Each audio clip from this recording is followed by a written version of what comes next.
What's going on, ladies and gentlemen? Back at you again. And today is a sad day in the NBA, man. Well, I should say yesterday was. Another superstar goes down with another non-contact injury.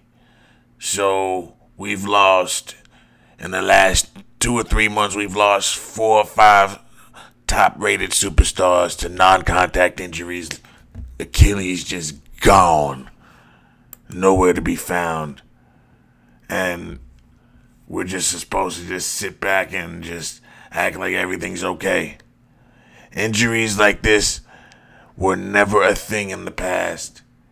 And now, it's all we see.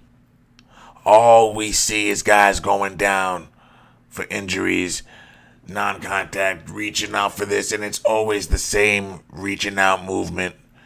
And it's always the same guys falling down, grabbing their leg, doing the same thing. It makes you think, are they conditioning enough? Are they working out their legs enough? How is this happening so frequently? And why is it the best players? That's one thing you got to ask yourself. But one thing's for sure is, I picked the game wrong. I thought the Celtics would tie the series up.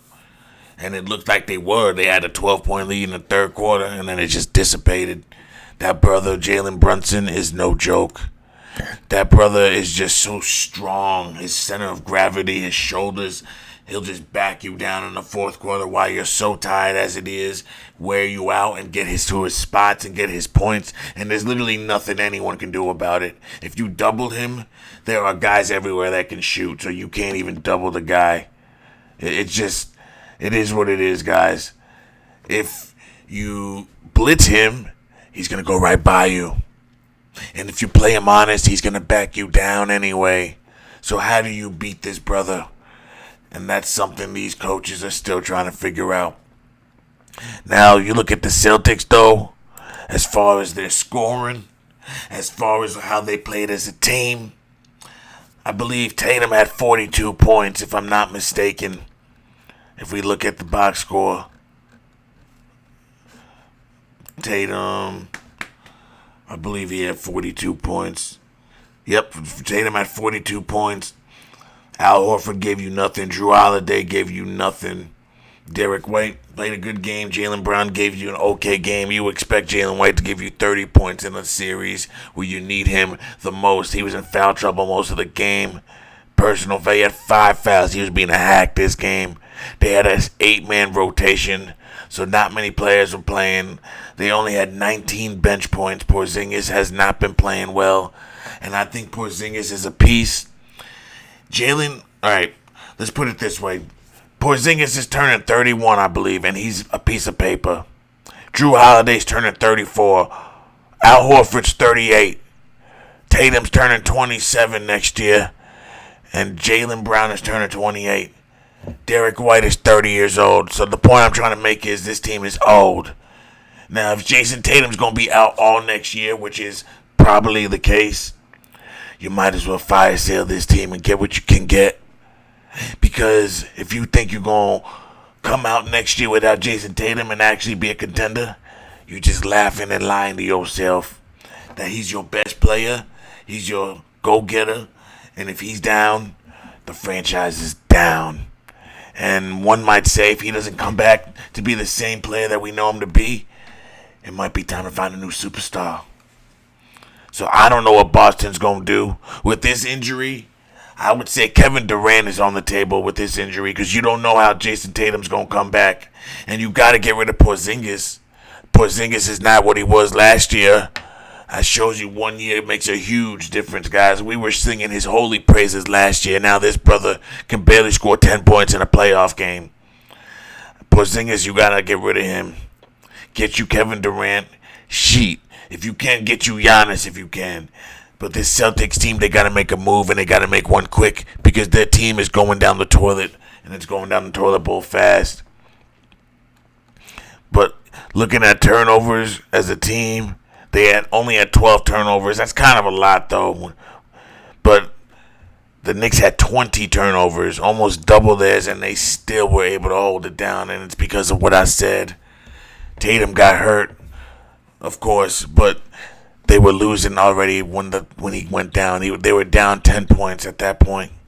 So I just don't know what the Celtics are going to do to stop this team. Because this Knicks team, they were constructed solely just to beat this Celtics team. So I don't know how they're going to fare down the road, but against the Celtics, they match up just well. And these referees, they're letting these players be physical. You're seeing arms being grabbed. You're seeing shoulders being hit. It's damn near hockey out there, football. They're letting these brothers go at it, and I love it. I hope they do this every year. I love it when they let them be physical, because basketball is supposed to be a physical game. It's not supposed to be foul, foul. No, that's not what it's supposed to be. You're supposed to let these brothers play, and if someone gets hit hard and they come down and it's not a basketball play, that's when you call a foul. But you don't call a foul because arms hit each other, because skin touches each other. That's what's supposed to happen. Now, as far as the T-Wolves, the T-Wolves and the Warriors, there's not much to say about this series. This is the same thing with Boston that the Warriors are dealing with. Boston, they're missing their best player, and as long as they're missing Jason Tatum, this series is over. Now, I'm not saying that Boston can't win a game. Boston can rally around and use all their energy and win the next game, but they ain't going to win two.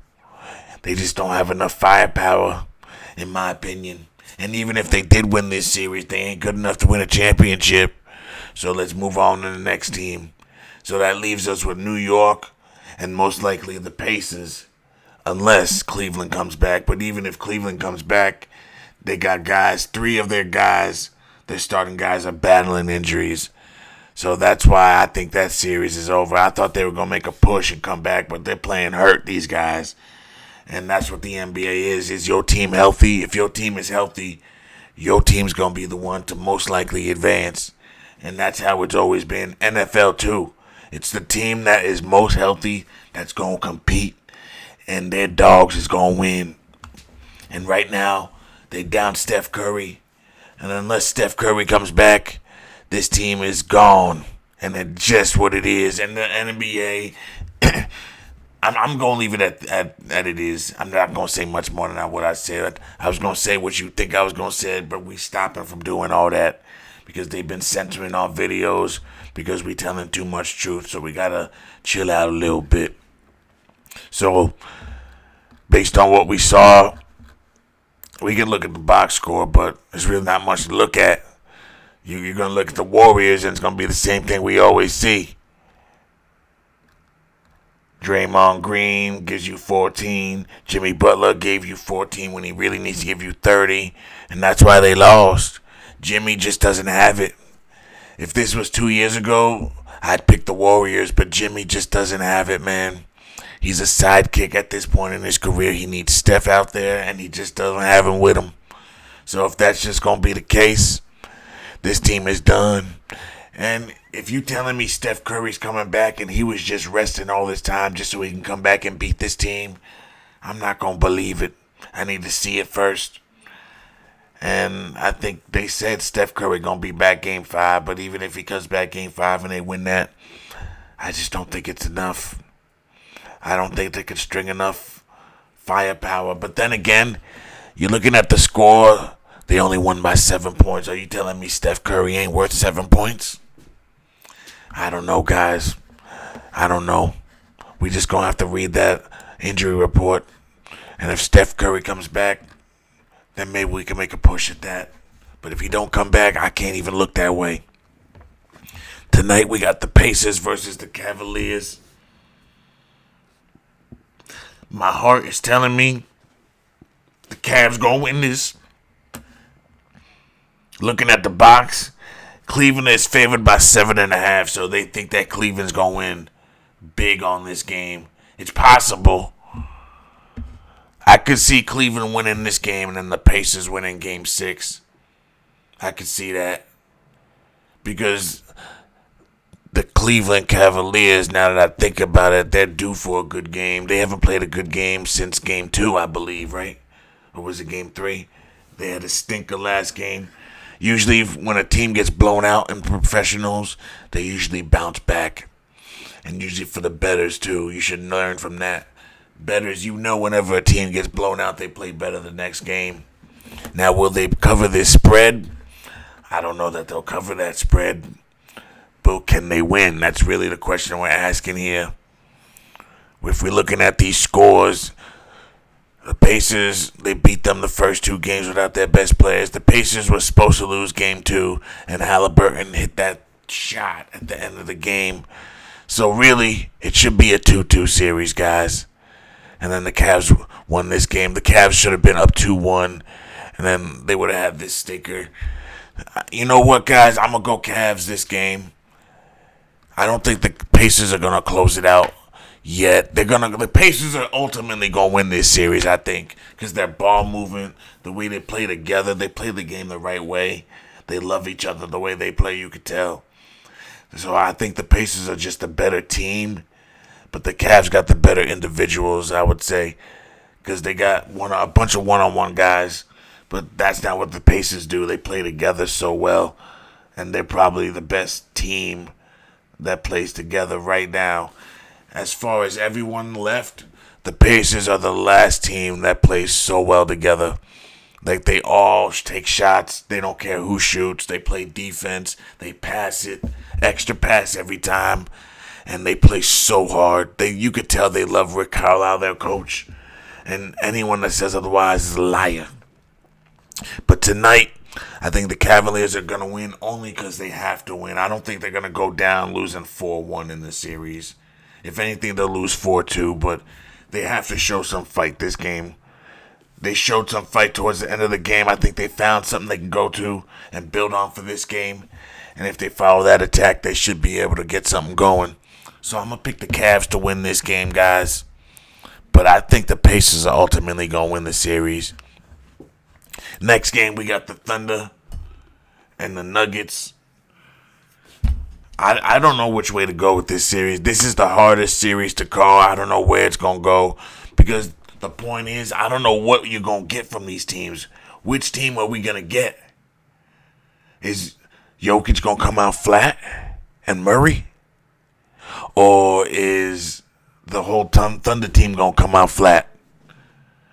We don't know. This is the hardest series to call, guys, and I don't know which way to go. It seems like it's going back and forth, back and forth, back and forth. So it seems like the team that wins the first is the team that's going to win at the end. That's what it's been going, the way it's been going anyway. But if you tell me to pick a game and pick a team, I guess I'm going to pick the Nuggets, guys, to win this one. I don't feel good about it because I don't know what I'm going to get. But I'm going to pick the Nuggets to win this one. So we got the Nuggets and the Cavaliers tonight. And that's how we're going to keep it, guys. Thanks for watching. Don't forget to like, share, and subscribe.